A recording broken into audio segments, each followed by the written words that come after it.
So then he says, خَلَقَ الْإِنسان. My final words to you guys, inshallah ta'ala. I know I said final before. This is final. خَلَقَ الْإِنسان. You know the word insan, Ibn al-Faris argued it could be two origins. It could be nasiya, means human beings are very forgetful. Or it could be from uns, which means human beings are very loving.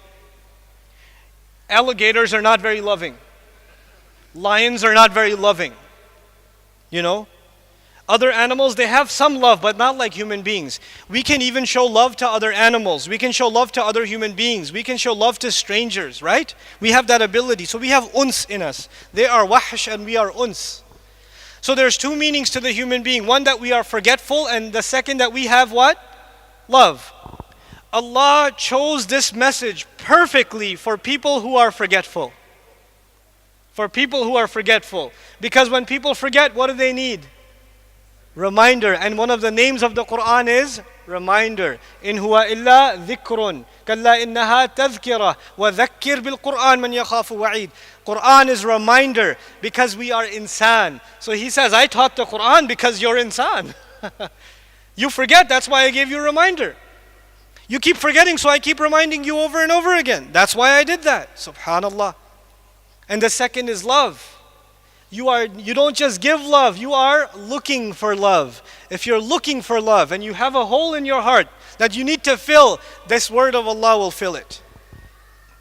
This word of Allah will give you, you'll appreciate the love Allah has for you, the honor He's given us, how high His word is. وَكَلِمَةُ اللَّهِ هِيَ الْعُلْيَا, He says in Surah At-Tawbah. The word of Allah is the highest there is. There's nothing higher than the word of Allah. Al-Ulya, the superlative form is used. You know what that means? There's nothing higher than the word of Allah. And yet that word of Allah, anzalahu, He sent it down. Can you imagine? The highest thing was sent down. For who? For you and me. That's what you call a gift. I don't deserve that gift and you don't deserve that gift. That is an act of love of Allah. Who is going to accept that invitation from Allah?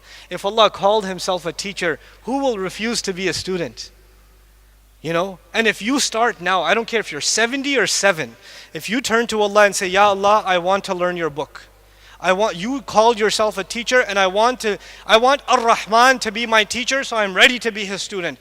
Then it does not matter whether you know a little bit or you know a lot. Because you began with Ar-Rahman, there will be barakah in your learning.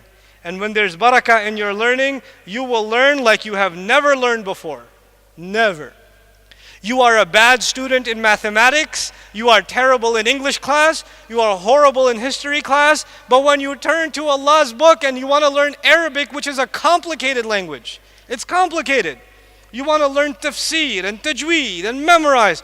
If your intentions are, I want Allah's love and mercy, then Allah will open doors in your brain you didn't know existed.